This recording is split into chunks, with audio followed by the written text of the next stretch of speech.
Hey YouTube, welcome back to the YouTube channel. Today we're going to be talking about things you should know before you buy a Harley-Davidson. Alright, so as you all know, I just got this 2022 Lowrider S about a month ago now, I'd say. My first bike, like I said in plenty of videos, was a 2021 Kawasaki Z400. A nice little beginner bike. Obviously that's a Japanese bike, it's a beginner bike, you know, it's Japanese bikes are fairly inexpensive, you know. That's why a lot of people get them. They're cheap to maintain and stuff, and they, you know, they're pretty reliable.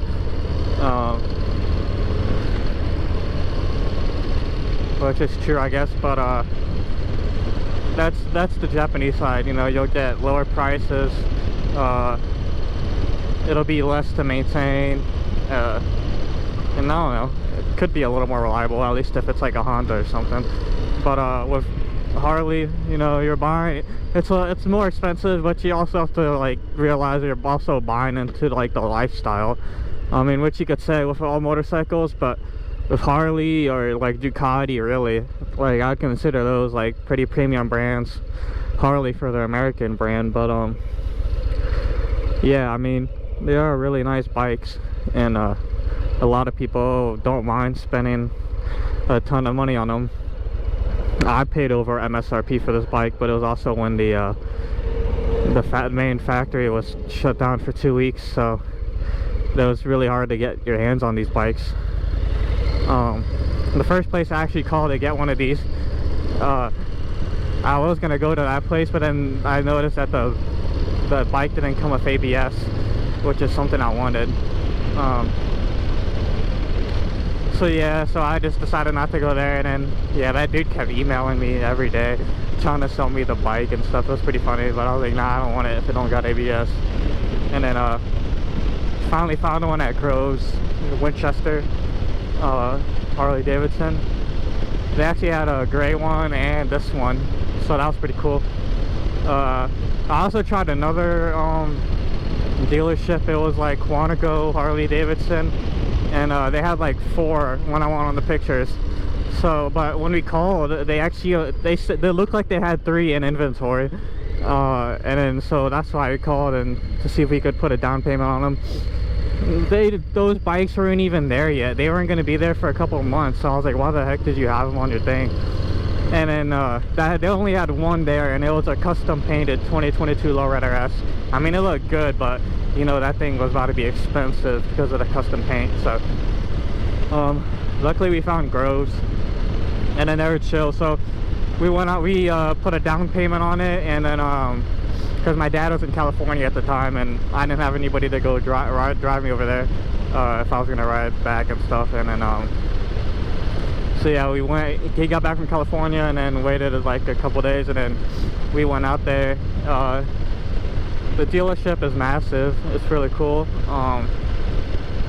Yeah, as soon as we went in, they already told them who we were. They're here for the Lowrider S, and then they're all really nice and stuff. One of the guys, I forgot his name unfortunately, but he was like telling me everything I need to know that I didn't know about the Lowrider S, because I did a lot of research on it, so I pretty much did everything, but I wanted to know. But you know, he was like explaining things to me, being super nice and stuff. And then went back, talked to the finance lady, did all that, got all that mess over with, and then yeah, went over there, set up the first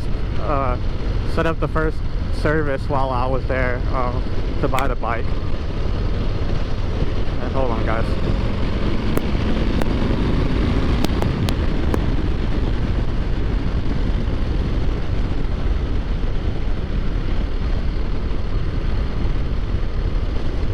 Okay, so yeah, we went out there, set up the first service,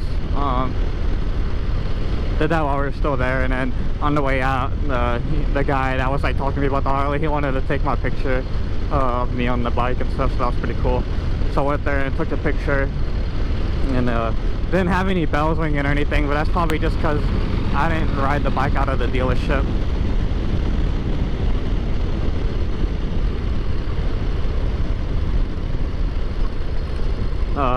what else? But yeah, it was like a super cool experience. Everybody there is super friendly. Not to say that when I went to get the Z400 they weren't friendly, but I mean, they were more worried about making sales, if I'm gonna be honest. Like, when I went there to get my Z400, the guy, one of the guys there, I mean, he was nice, but like, the guy was trying to get me to hop onto like a Gixxer 600 for my first bike. I was like, nah. He was like, yeah, there's yeah, there's power modes and stuff, but like, I knew I was gonna use this bike to go through the DMV and take the skills test there, so I was like, nah, I'm not getting a Gixxer 600 to take a skills test on. So like, no. Would have been cool, but nah. I probably would still have that bike if I got it, but because that bike, I mean, it's a fast bike, so I mean, I wouldn't get bored of it. But yeah, that would have been a pain to take the test on. Definitely a lot harder, and then there's like a lot less room for margin error when you're riding that bike. Things can go sideways pretty quick. But yeah, sorry, I didn't mean to be talking about other dealerships, but yeah, when you buy a Harley, you know, you're gonna have to pay more when you go to get service, or when you want parts, or when you buy the actual bike. But you know, most people are okay with that, because, you know, like I said before, we're buying into the lifestyle of Harley, so I mean, that's okay with me.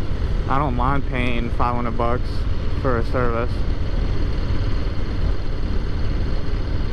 I love this bike, and if one day, hopefully I can learn how to do some of the stuff myself. Like, I mean, I did the oil change, chain cleaning and stuff on myself on my Z400.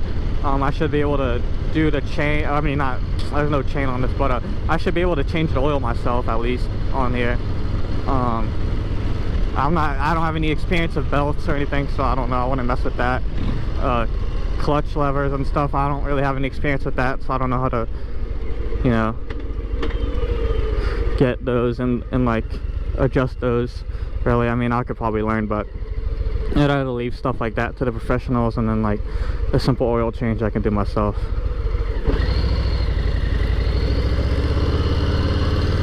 So yeah, I mean, if you get a bike and then you don't want to be paying a lot for maintenance and stuff, which you do have to get maintenance on a bike a lot more than you do on a car, obviously, because the chain will wear out, you gotta loosen up, the sprockets will like, they'll get shaved down and stuff. So yeah, I mean, bikes do definitely need a lot more maintenance. When I first got my bike, I didn't know, I mean, I knew the maintenance was going to be cheaper, but like the amount of maintenance you have to do is quite a bit.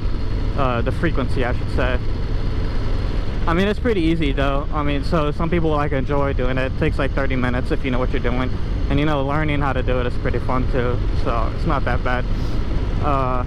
But yeah, I mean, not everybody wants to wrench on their bikes and stuff, so if you don't want to pay $500, up to $500 plus every time you go to the Harley dealer to get your bike fixed and stuff, then I wouldn't get a Harley dealer. Alright, let me go around these people.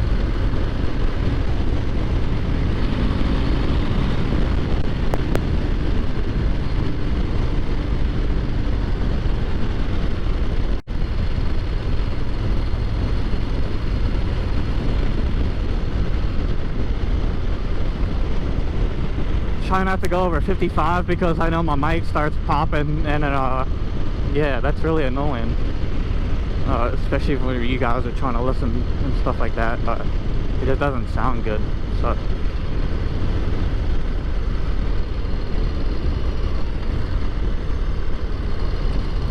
but yeah, I mean, just know that if you go with Harley-Davidson, it's going to be a lot more expensive than when you have to do a Japanese bike maintenance. But also, these newer Harleys aren't really that unreliable. I'd say they're pretty reliable. I haven't had any problems with this thing yet, so don't, you know, when people say Harleys are super unreliable, they probably haven't ridden one in 40-50 years, and they're thinking about their old Harleys that definitely were unreliable. But I mean, it's different now.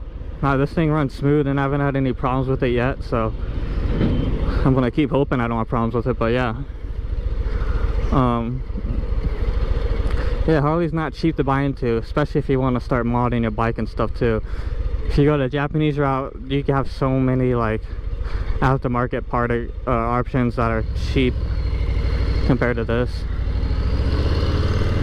So definitely take a good look at your financials before you go ahead and pull the trigger on a Harley, because I don't want you guys to get a bike and then not be able to pay for it and then have it get repossessed, and then that makes you not like motorcycles at all, because you know, motorcycles definitely help me with my anxiety and then just everything, honestly.